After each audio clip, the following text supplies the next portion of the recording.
أعوذ بالله من الشيطان الرجيم بسم الله الرحمن الرحيم الحمد لله رب العالمين والصلاة والسلام على سيدنا محمد الصادق الوعد الأمين وعلى آله الطيبين الطاهرين وصحابته الغر الميامين ومن تبعهم بإحسان إلى يوم الدين أما بعد وما سبي بيمو أديدي وانا اللوكتين السلام عليكم ورحمة الله تعالى وبركاته a yau muna laraba 29 ga watan safar hijiran manzan Allah sallallahu alaihi wasallama 1443 wanda ya yi daidai da 6 ga watan oktoba watan 10 kenan miladiyan annabi isa 2021 insha Allah za mu ci gaba da karatunmu cikin kitabu usulul na mujaddidi Sheikh Usmanu ibn fodio rahimahullahu ta'ala, wanda a cikin wannan littafi muke karanta haƙiƙani na ingantaccen aƙida da tauhidi na ahlus sunnati wal jama'a da kuma abubuwan da ya shafi gyaran zuciya ko in ce gyaran aƙida, saboda gyaran aƙida shine farko kafin komai da komai. Ta'rifuni qabla an ta'buduni fa in lam ta'rifuni fa kaifa ta'buduni, ku sanni kafin ku bauta min, in ba ku sanni ba ta yaya za ku bauta min. Sannan sanin aƙida shine ka san ubangijinka da sifofin ubangijinka da abin da ya wajaba wa ubangiji da abin da ya kori wa ubangiji da abin da ya zamo ja'izi ga ubangiji Allah subhanahu wata'ala. A karatun da ya gabata mun tsaya, ko in ce za mu ɗan koma baya kaɗan, daga wa minal mutashabihi fawatihus suwar inda ba'dil mufassirina mislu qawlihi ta'ala qaf sad ha mim nun فرأى السلفيون أن يفوضوا تعيين معناها إلى الله تعالى هو أعلم بما نسبه إلى نفسه وأعلم بما يليق به ولا دليل عندهم على هذا التعيين. suka ce yana daga cikin mutashabihi wato abubuwa masu rikitarwa wanda Allah Ubangiji ya nisanta, wanda ba su zurfafa cikin ilimi ba su kutsa cikin wannan ɓangaren, to yana daga cikin mutashabihi wato fawatihu suwar, wato abubuwan da aka buɗe wasu surori da shi, kamar misalin qaf haka, kamar sad, kamar hamim, kamar nun, kamar alif lam ra. Da mu ga duk waɗannan kusan a larabci babu wani wato ibara mai fassara wanda yake da wannan ma'ana, duk da cewa wato su magabata sun ga cewa fara'as salafiyuna an yufawwidu ta'ayyina ma'anaha ila Allah ta'ala. Salaf, idan an ce as-salafiyun koko idan an ce as-salafu, ana nufin al-qurunul mufaddala, zamanin manzon Allah sallallahu alaihi wasallama, sahabban annabi da tabi'ai da tabi'ut tabi'in, waɗannan su guda uku su ne ake so musu as-salaf. To su magabata daga sahabbai da tabi'ai da tabi'ut tabi'in sai suka ga an yufawwidu ta'ayyina ma'anaha ila Allah ta'ala, su jingina ayyana ma'anan waɗannan wato fawatihu zuwa ga Allah ta'ala, wa huwa a'lamu bima yaliqu bihi, saboda Allah ya fi kowa sanin abin da ya dace da shi, amma wala dalila indahum ala hadha ta'yin. Su salaf din ba su da dalili akan ayyana wato fawatihu suwar akan cewa ba za a fassara su ba kwata-kwata, sai dai wasu daga cikin wato almutaakhiruna sun ga lallai waɗannan fawatihu din suna da ma'anoninsu, kamar yadda zamu ji a gaba. ورأى الخلف أن يؤولوه لأنه يبعد كل البعد أن يخاطب الله عباده بما لا يفهمونه، وما دام ميدان اللغة متسعا للتأويل وجب التأويل، بيد أنهم افترقوا في هذا التأويل فرقتين.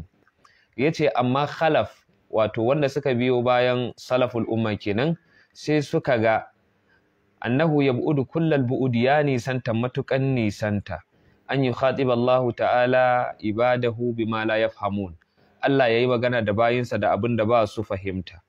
Wa ma dama maidanul lugha muttasi'an lit-ta'wil, ma dama matukan wato fagen luga zai bada dama ayi tawili, wajaba tawil, ya zamo dole ayi tawili, sabila da Allah ne yace Qur'anan arabiyyan, ko yace bilisanin arabiyyin mubin, da wato an saukar da Qur'ani ne da balaraban harce bayyananne, wanda a bayyane yake babu wani abu a boye. Sai suka ce to tunda Allah ne yace bilisanin arabiyyin mubin, da balaraban harce bayyananne, dan haka ba yanda za a yi Allah ubangiji ya kawo wani ayan da wannan ayan ba za a gane ba, ko Allah ya kawo wata abu wanda ba za a gane ba.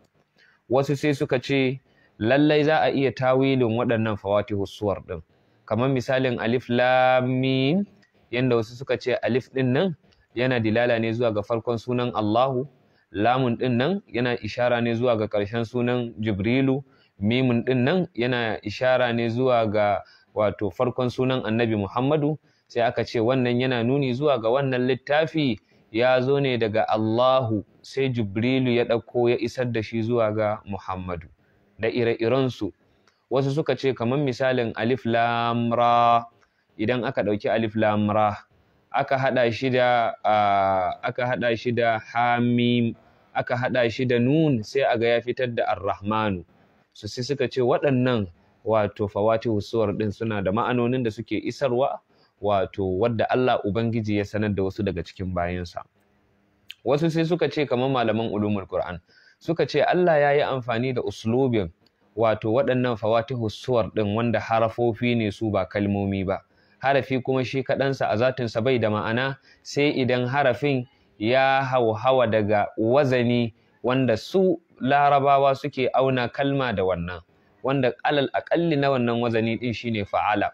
Sai suka ce to lallai waɗannan wato fawatihus suwar kaman alif lam mim, kaman nun, kaman sauransu suna da ma'anoni. Wasu kuma sai suka ce ai Allah ubangiji wato lokacin da larabawa ko kafiran quraishawa suke hana mutanensu su saurari Qur'ani, suna cewa qala allazina kafaru la tasma'u li hadha alqur'ani walgaw fihi la'allakum taglibun. Kar ma ku saurari wannan alqur'ani, ku mai da shi abin wasa, abin yaudara da izgili, sabila da kurin jayi mabiya Muhammad sallallahu alaihi wasallam. Sai zamanto sun hana junan su jin Qur'ani. Da farko wato lokacin alqur'ani yana sauka sai aka jarrabe su, suna son su ji me annabi yake zuwa da shi, sabila da wata hikima ne da wata fasaha wanda a larabawa su ba su san irin ta ba. Sai zamanto da daddare sai su fito su zo jikin gidan manzon Allah, su fake a jikin gidan manzon Allah, suna sauraron karatun Qur'anin annabi sallallahu alaihi wasallam a lokacin da annabi yake qiyamul laili. Inna rabbaka ya'lamu annaka taqumu adna min sulsayil laili wa nisfihi wa sulusihi wa ta'ifatun min allazina ma'ak.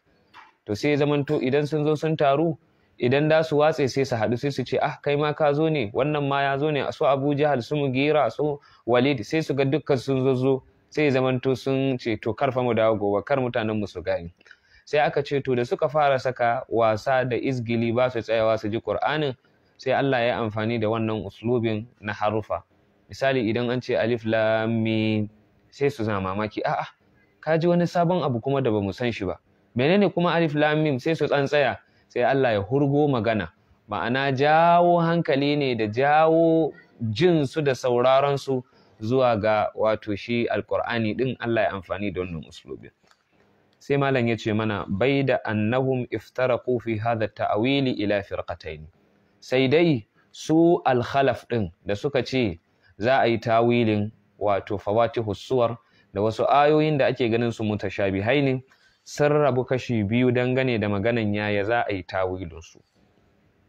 Fa ta'ifatul asha'ira yu'awwiluna min ghairi ta'yinin wa yaquluna anna al-murada bi ayati al-istiwa'i isbatu annahu ta'ala muttasifun bi sifatin sam'iyyatin la na'lamuha 'ala at-ta'yin sifatul istiwa'i masalan.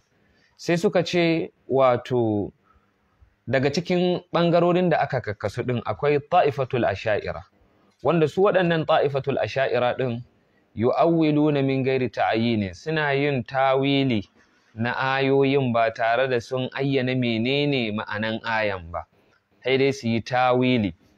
Wa yaquluna, sai su ce annal murada bi ayatil istiwa, misalin ayan istiwa sai su ce abinda ake nufi da ayatul istiwa isbatu annahu ta'ala muttasifun bi sifatin sam'iyya, tabbatar da cewa Allah ya sifantu da wata sifa sam'iyya wanda wannan sifan jinta muka yi bamu sanya ya bane, la na'lamuha 'ala ta'yin, bamu sanya ya wannan sifan take ba 'ala ta'yini, tusamma sifatul istiwa'i masalan, wanda ake kiranta da sifatul istiwa'i masalan.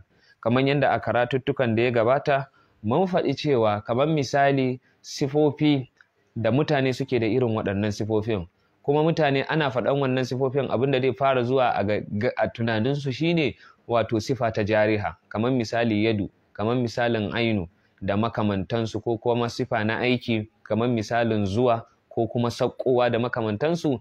Sai muka ce to lallai abinda malamai suka tafi salaf kuma magabata na sunna suka tafi akai shine ba a sifanta Allah subhanahu wata'ala ta kowane sifa wato da abinda bayansa suka kamantu da shi. Ba a cewa Allah yana sama sabila da sama halitta ne, kila sai su ce to ai cewa akai Allah yana saman sama ba an ce yana cikin sama bane. To ai ita saman jiha ce, wannan jihan kuma makhluk Allah ne ya halitta, kuma wannan jihan yana da gushewa.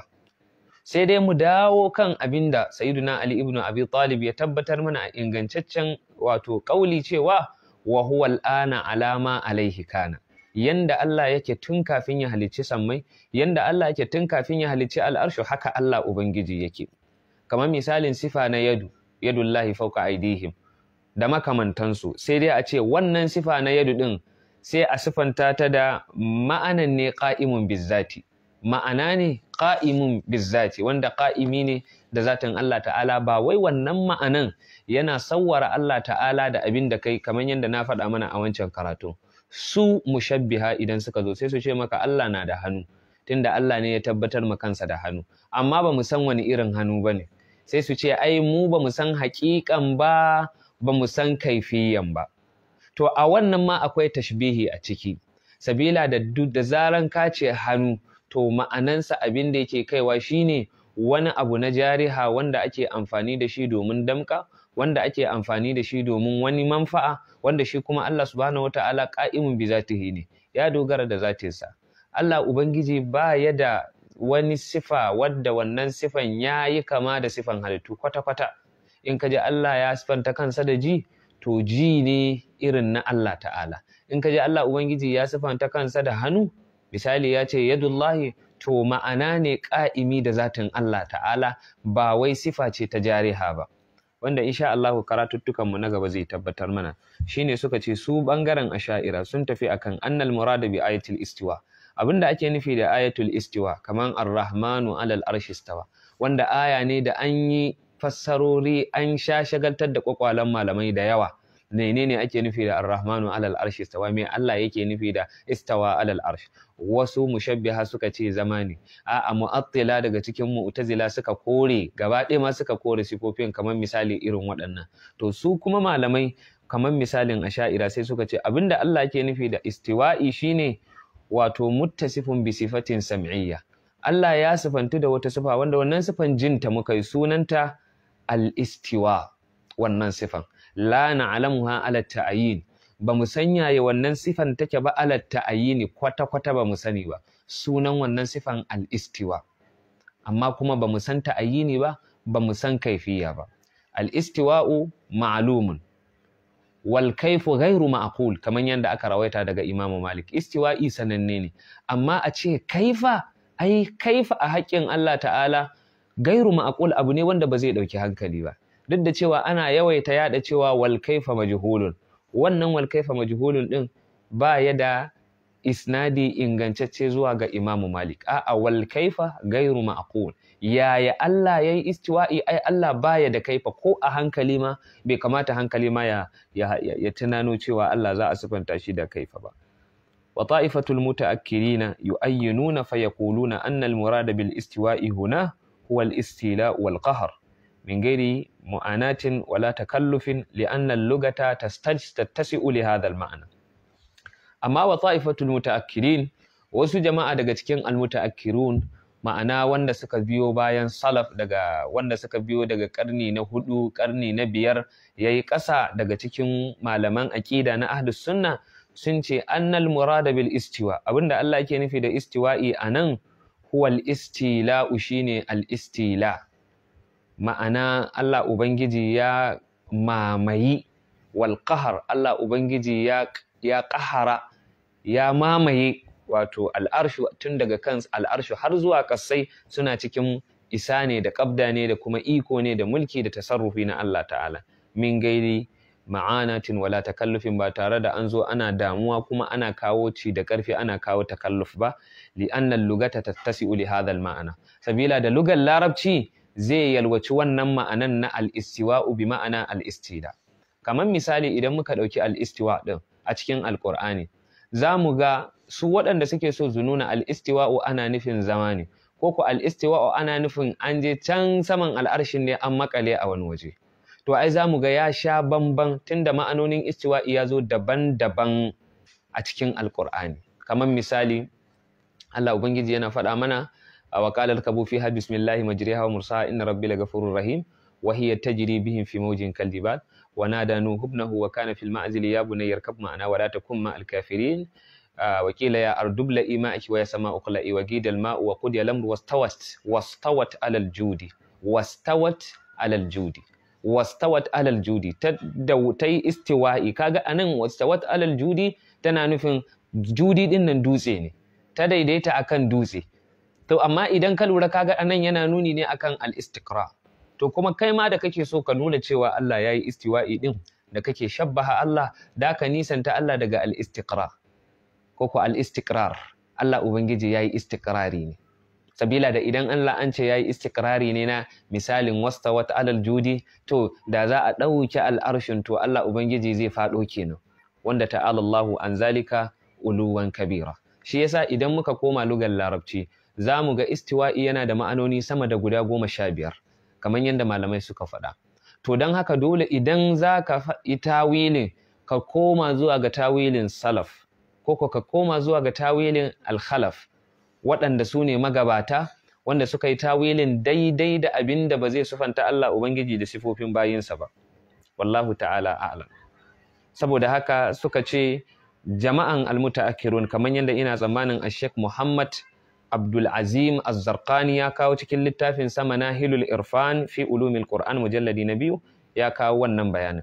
Su al-Khalaf sun ɗauki al-istiwa ne a matsayin al-istila'u wal qahr.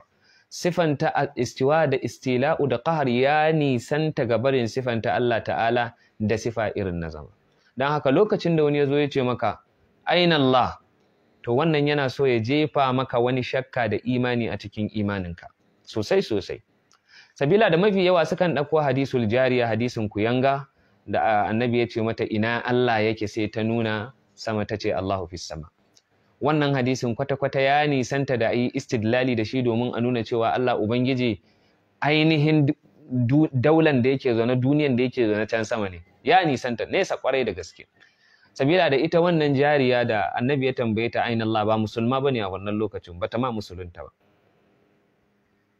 ba musulma bace, amma da annabi ya tambaye ta aina Allah sai ta daga hannu ta nuna sama. To wannan isharan da ta yi sama ba wai tana nuni ne akan cewa wato annabi ya tabbatar da ita akan cewa Allah na saman bane, a'a wannan wani ilimi ne annabi sallallahu alaihi wasallam ya nuna mana akan lokacin da ta nuna sama to tana nufin Allah maɗaukaki ne, sabila da sama yana nufin abin da ya ɗaukaka. Ba ga busiri yana faɗa wa annabi sallallahu alaihi wasallama ba, kaifa tarqaruki ya kal anbiya'u ya sama'an ma tawalat ha sama'u, duk abin da yayi sama da kanka in ka daga sai ka daga ido ka ganshi, koko yana saman kanka ka iya ce masa sama, hatta wannan rufin ɗakin ka zaka ce masa sama. To lokacin da tace Allahu fis sama, wato kaman ta yabi Allah da cewa Allah maɗaukaki ne.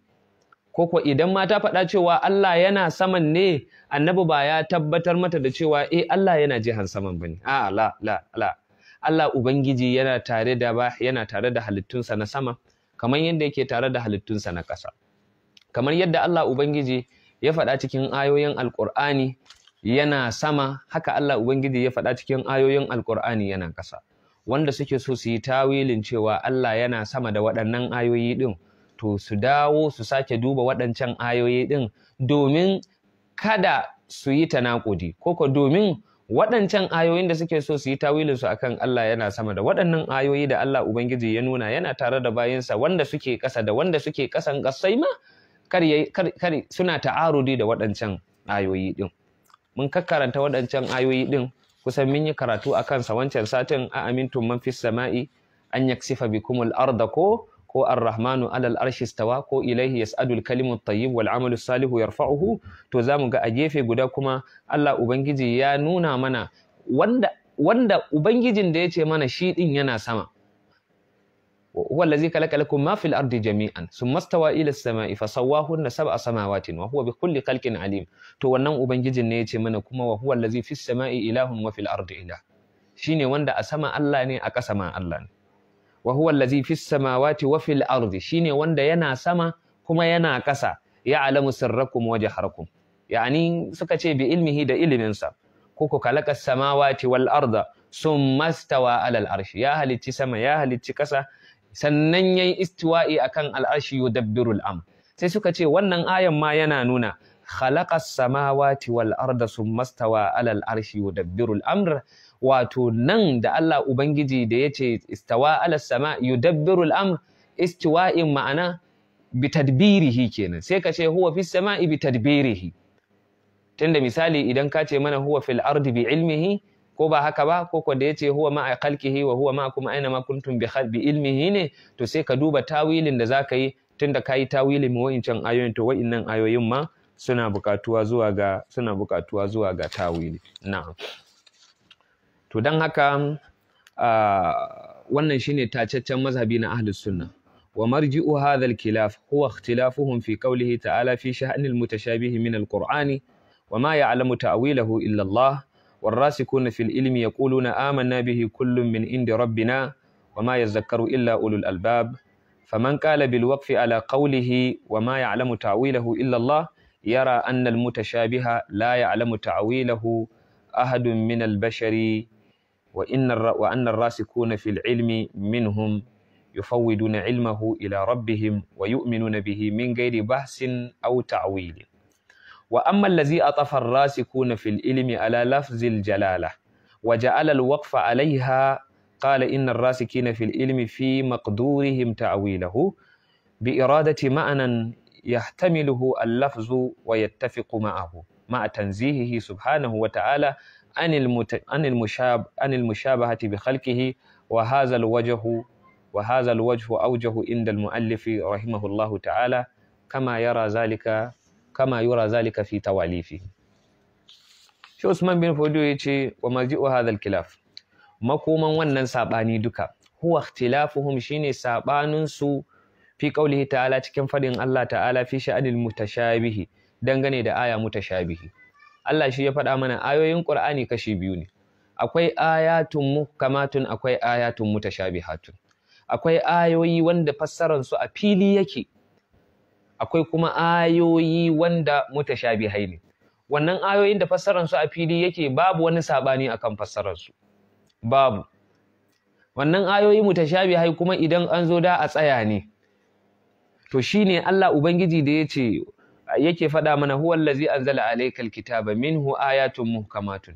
Ya rasulullahi, Allah shi ya saukar maka da littafi, a cikin wannan littafin akwai ayoyi muhkamat wanda hukuncin su a fili yake muhkamai, wa ukaru mutashabihat, wasu ayoyin kuma mutashabihai. To Allah sai ya ce waɗannan ayoyi mutashabihai din wa ma ya'lamu ta'wilahu illa Allah a ƙarshe, babu wanda ya san tawilin mutashabihi sai Allah. والراسخون في العلم يقولون آمنا به كل من عند ربنا. sai muallif yace faman qala bil waqfi ala qawlihi wa ma ya'lamu ta'wilahu illa Allah, wanda yace da ayi waqafi a daidai wa ma ya'lamu ta'wilahu illa Allah. Dan qira'an kashi biyu ne dangane da waqfi akan aya. Akwai wanda suna fassara wa ma ya'lamu ta'wilahu illa Allah warasikuna fil ilmi, daga warasikuna fil ilmi suke saka waqafi. Akwai wanda kuma wa ma ya'lamu ta'wilahu illa Allah, daga nan suke saka waqafi. To wanda suka saka waqafi daga wa ma ya'lamu ta'wilahu illa Allah, to suna ganin annal mutashabiha la ya'lamuhu ahadun min al-bashar, babu wanda ya san fassararsa daga cikin mutanen duniya gaba daya. Wa annar rasikhina minhum yufawwiduna ilmahu ila rabbihim. Gwanannu ma manya cikin wato ilimi, wanda suka zurfafa cikin ilimi, su kansu suna mai da waɗannan ayoyin zuwa ga Ubangiji ne, su ce Allah shi ya sani.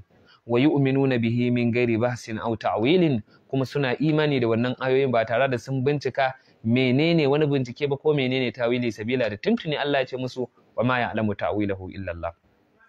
sai ya ce wa amman lazi atafa ar-rasikuna fil ilmi, amma wanda suka yayi atafin ar-rasikuna fil ilmi ala lafzil jalala, akan lafazin jalala, ma'ana wa ma ya'lamu ta'wilahu illa Allah war-rasikuna fil ilmi, kaga yayi atafin war-rasikuna, wannan war-rasikuna fil ilmi din ta zama atafi ne ba ibtida'i bane.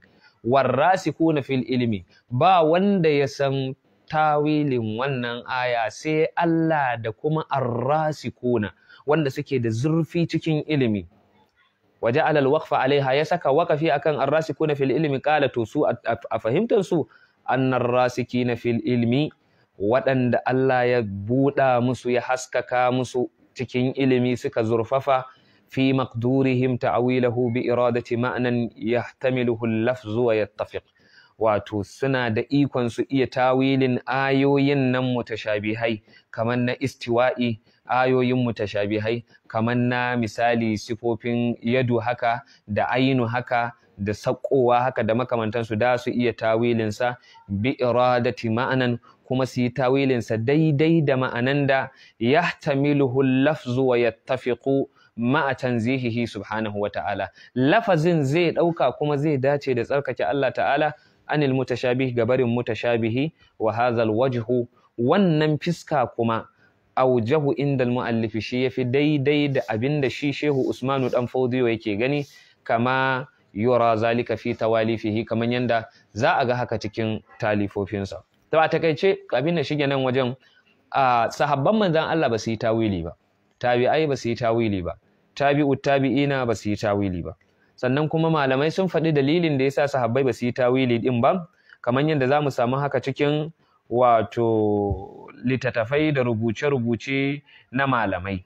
Kamar akwai wani babban malamin aqida wanda ya rubuta tafsiru ayatul aqida, sunan wata littafi ne tafsiru ayatul aqida, yace sahabbai radiyallahu anhum ba su yi bincike wajen tawilin ayoyi masu rikitarwa ba, kai sun ma tsawatar akan kar mutum ya kutsa wajen sai yayi tawilin su ko ya tambaya yaya abin yake, sabila da su sun aikata haka ne imma saboda sun shagaltu da abin da yafi wannan jayayya din, tunda Allah ya ce ya faɗa to kawai an yi imani ba tare da bincike ba, imma kuma sun yi haka ne sabila da kubutar da zukatan mutanen zamaninsu daga yin shakka ko kokonto, tunda a lokacin falasifa masu kawo da barbaru domin rikita addini da kuma nuna cewa babu Allah ba su zo sun cuɗanya da Larabawa. Larabawa lokacin ba su da wata falsafa, ba su san mantiq ba da sauransu.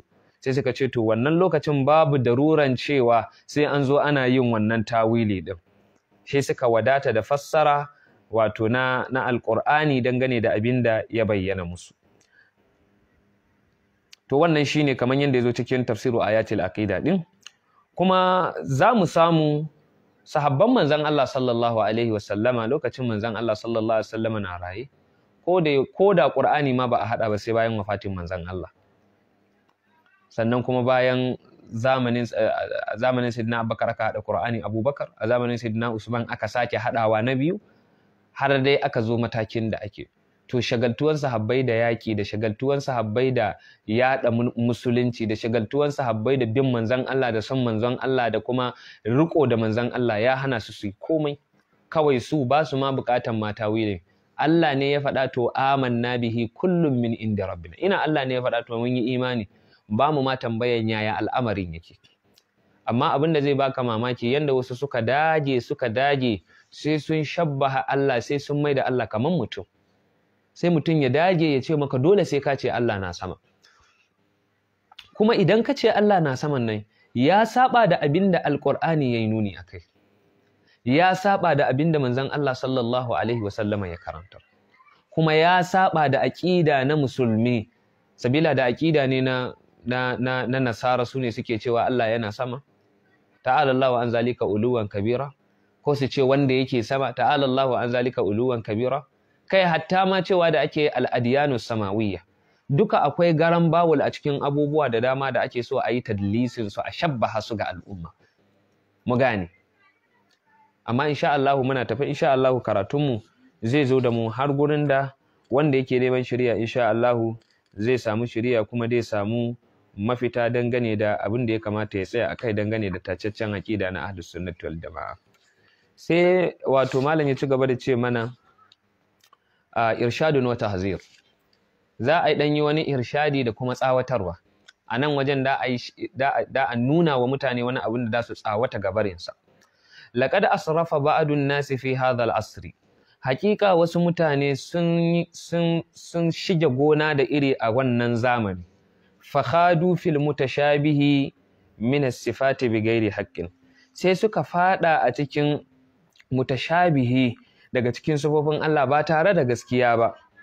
Wa tawfi hadisihim anha wata alikihim alaiha bima lam ya'zani Allahu bihi. Sai suka zo da wani abu cikin tawilin ayoyin da kuma ta'alikinsa akan ayoyin da abin da Allah bai yi izini da shi ba.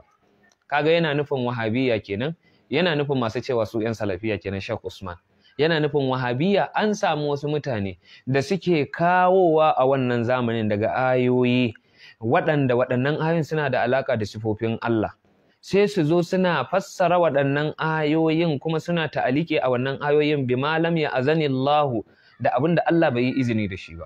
Walahum fiha kalimatun gamida, suna da kalimomi wanda ɓoyayyu ne tahtamilu tashbiha wat tanziha, wanda wannan ayoyin suna ɗaukan tashbihi siffanta Allah da kuma tsarkake Allah. Sabila da idan ka lura da abin da suke yadawa mafi yawa sai su ce maka Allah ubangiji da yace yadullahi fawqa aydihim sai su ce Allah na da hannu. Daga baya kuma sai su kore su ce hannun ba irin namu ba. To kaga wannan akwai wani boyayyen abu a ciki wanda ya hatamilu tashbiha wat tanziha. Da kace na da hannu kai tashbihi, da kace hannun ba irin namu bane kana son ka nuna tanzihi, kana tsarkake Allah kenan. To Sheikh yace wa tahtamilu al-kufra wal imana. Kuma waɗannan ayoyi da suke zuwa su fassara shi kamar su ce Allah na saman al'arshi ko kuma Allah yana cikin sama ko kuma su ce Allah ubangiji wato yana da ido, Allah yana dariya. Har ƙananun littafi da kaga salafiya wahabiyawa suna rubuta suna yadawa wai Allah na dariya, a'a Allah yana kuka, dukka suna da irin waɗannan abubuwa. Wanda misali hatta hadisin dariyan nan da sauransu dukka da akwai tawilin da aka yi. Kuma ma dama mutum bai tsarkake zuciyarsa daga siffanta Allah daga siffofin halittu ba, dole zai fada a cikin wannan huwa din, zai fada a cikin wannan wato al-hufra al-amiqa na siffanta Allah da siffofin halittunsa. Dole mutum ya koma zuwa ga magabata na gari. Za su nuna maka Allah na da hannu amma hannun ba irin namu ba. Inna lillahi yadun la ka aidina. Allah ubangiji yana da hannu ba irin hannunmu bane, a cikin hakikan hannun ko kaifiyan hannun. To shi yasa a wancan satin muka musu tambaya, menene bambanci tsakanin alhaqiqatu da alkaifiyya? Tunda sun ce la ka aidina haqiqatan, a haqiqaninta Allah yana da hannu a haqiqa. Allah na da hannu a haqiqa, amma hannun ba irin namu bane a kaifiya. Wannan tashbihi ne wanda yana ɗaukan kafirci, a wani ɓangaren kuma yana ɗaukan imani. Shi yasa a cikin al'amuran akwai rikitarwa matuƙa ƙwarai da gaske, in ba ɗalibi ya karkaɗa zuciyarsa ya fuskanci neman gaskiya ido a rufe ba, an riga an shabbaha abin. Shi yasa aka yi maza aka ɓaɓɓoye littattafan ƙawa'idi. Ana ta yaƙan waɗannan littattafan, sai ana fito da littafin usulul salasa, ana fito da littattafai na kitabu tauhidi, ana fito da wasu littattafai na aƙidu wanda kwata-kwata wannan aƙidun ba aƙidan musulmi bane, aƙidan majusawa ne, aƙida ne na nasara.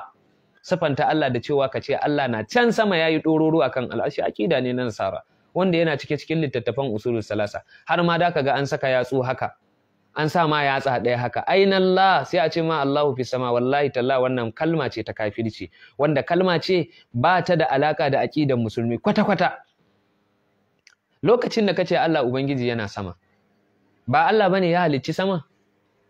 Kafin Allah ya halicci sama yana ina?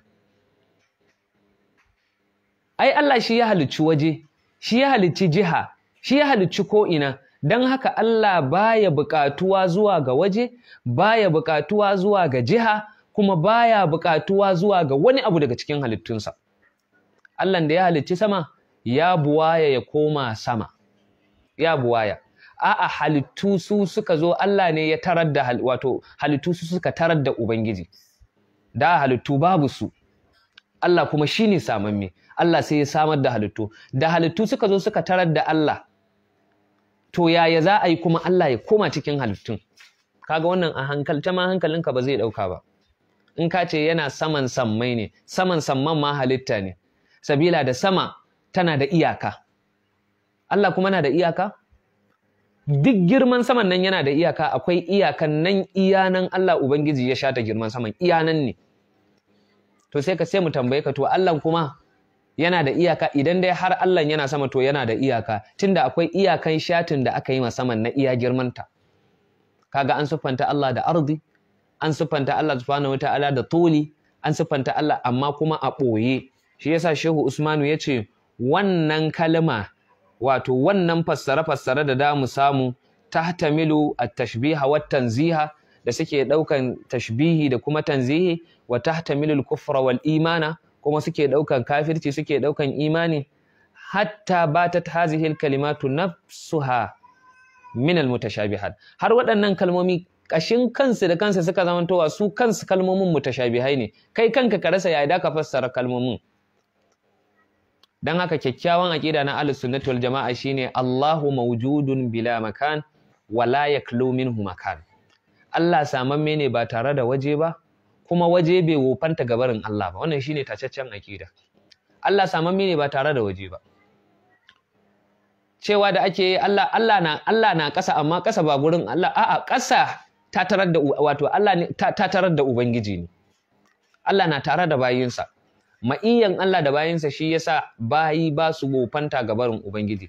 Dan haka ko mutum yana shadda ne yana tare da Allah, ko mutum yana rami ne yana tare da Allah, ko mutum yana ƙasa ta bakwai ne yana tare da Allah, saboda Allah Ubangiji bai da iyaka, wa huwal qahiru fawqa ibadihi.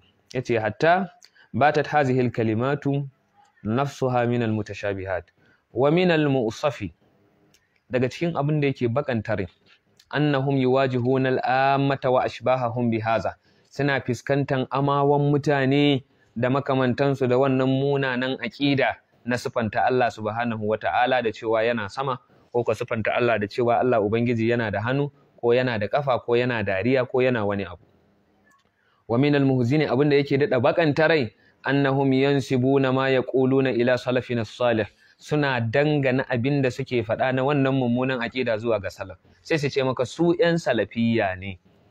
To ta ina da kace kai dan salafiyya ne, ka faɗa min yanda sayyidina Abubakar, yanda al-qurudul mufaddala din nan suka fassara ayoyin da yanda kai ka fassara. Tunda lokacin da kace salafiyya ne nisba ne zuwa ga salaf. Da kace kai salafiyya ne nisba ne zuwa ga zuwa ga salaf. To sai ka faɗa mana ɗaya daga cikin salaf ɗin wanda ya fassara da yadda kai ka fassara, da ka ga ya nisanta gaba ɗaya. Ya ce wa yukayyiluna ila nasi annahum salafiyyun, suna nuna wa mutane cewa su salafiyya ne. Min zalika qaulihim, sai suna cewa min zalika qauluhum, daga cikin maganganunsu sai suna cewa inna Allah yusharu ilaihi bil ishara al hissiyya, ana nuna Allah da ishara na hassa, a nuna Allah da yatsa, a ce Allah na sama, ko ba haka ba? Yace yana daga cikin abin da suke yadawa. Walahu min aljihati sitti, Allah yana ɗaya daga cikin jihohi guda 6, ita ce jihatul fawq, jiha na sama.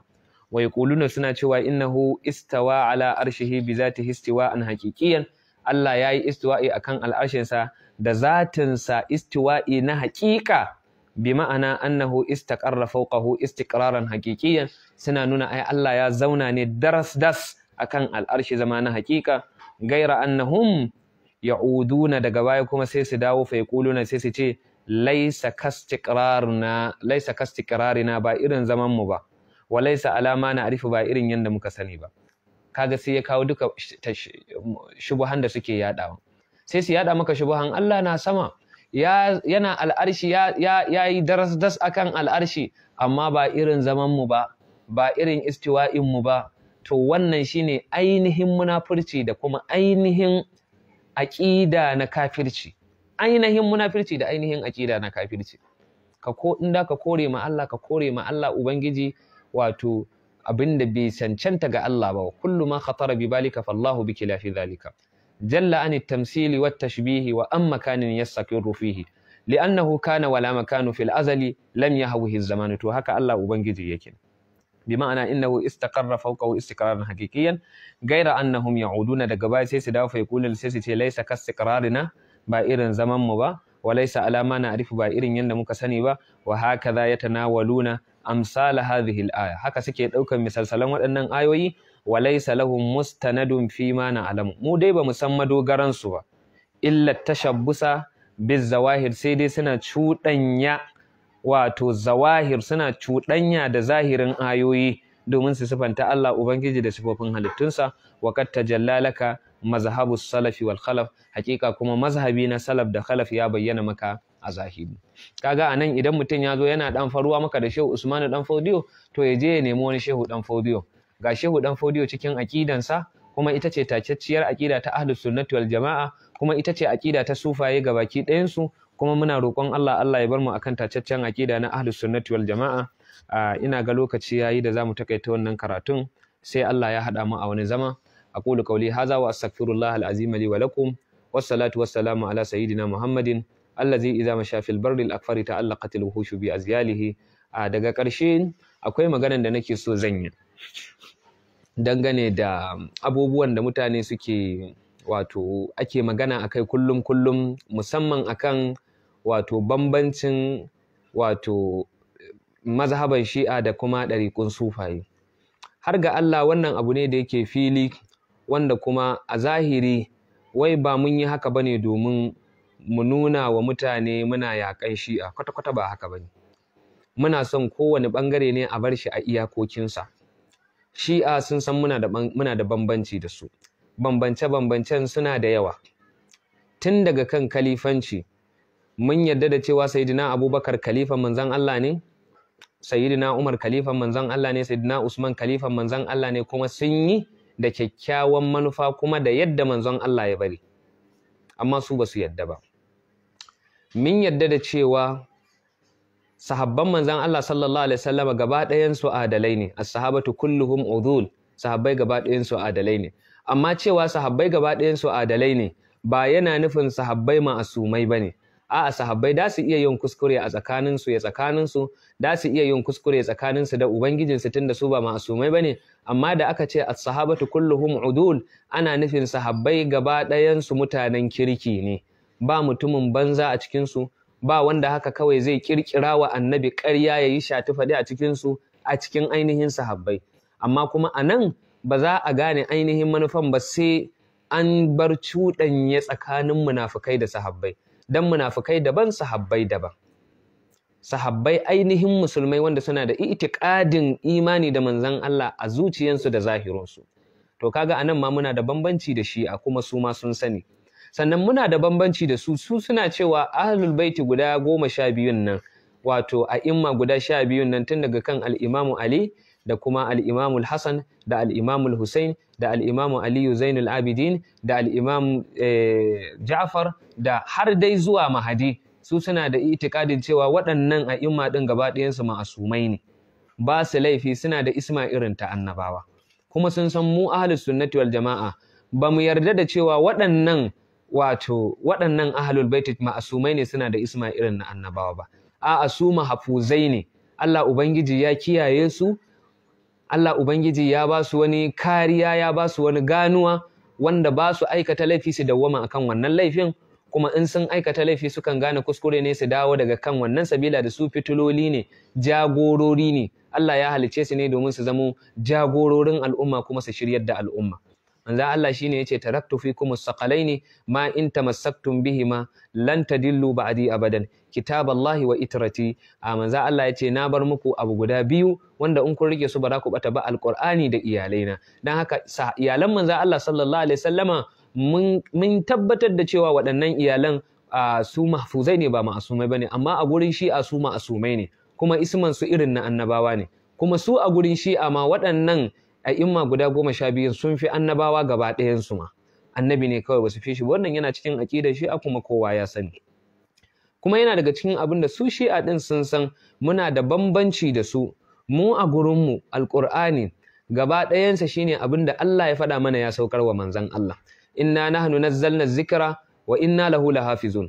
Mu muka saukar da Qur'ani kuma mu za mu kiyaye alqur'ani.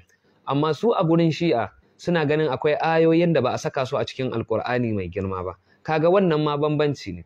Sannan muna da bambanci da shi'a a gurin masadir, wato na hukunce-hukunce. Sabila da su da mu duba mu ga akwai ƙare-ƙare wanda mu babu shi a cikin sunna gaba ɗaya. Babu shi a cikin sunna gaba ɗaya. A abubuwan da ya shafi ijtihadi da abubuwan da ya shafi istinbatul ahkam ash-shar'iyya da makamantansu. Suna da mazhaba wanda wannan mazhaban ya bambanta da mazhaban ahlus sunnati wal jama'a, mazhaban ja'fariyya. Mazhaban ja'fariyya ma ta gaskiya. Saboda haka mu abin da muke so shine ƴan uwanmu ƴan shi'a mu haɗu mu su bar mu bambance namu, mu su bar mu yi magana da yawunmu akan mazhabinmu, mu ƴan tijjaniya kenan. Su bar mu yi magana da yawunmu akan tafarkinmu, su bar mu yi magana da yawunmu akan ga tafarkin da muke bi ga kuma mazhabinmu, su ma su yi magana akan nasu. Amma su zo su lazimta su ce mu dole mun zama su, kuma mun ce ba mu yarda ba. Wannan shine ainihin matsala din. Saboda haka wallahi tallahi ba muna yakan wani bane, ba muna son mu bata wani bane, tunda ba a taba ganin mun yi hakan ba, to wani dalili ne yasa muka zo muka yi hakan. Saboda haka ina kiran ƴan uwa su kyautata zato, su kyautata tunani akan wannan al'amura, kuma su ƴan uwanmu ƴan shi'a su kyautata zatansu da tunaninsu, ba mun zo ne wai mu yaƙe su gadan-gadan, a'a muna neman ina mu yaƙan, wato so da muke yi mu bambance mu da ku ya bambanta da abin da yake tsakaninku da ƴan izala ƴan salafiya, ya bambanta sosai sosai, ya bambanta sosai sosai, ya bambanta. Da mu da ku akwai guraren da mun yi ittifaki, akwai guraren da muka saba. Da mu da izala akwai guraren da mun yi ittifaki, akwai guraren da muka saba. Kuma Allah ne ya ce wannan sabanin wala yazaluna, wannan saban har kiyama ya tsaya ba za a gushe ba ana yin wannan sabani din. Saboda haka shi'a sun san muna da bambanci, akwai abin da mun yarda da shi ba su yarda da shi ba. Mu ma mun san muna da bambanci, akwai abin da sun yarda da shi mu ba mu yarda da shi ba. Dan haka sai mu tafi tare a haka, kowa ya tsaya a bangarorinsa, lakum dinukum waliyadin.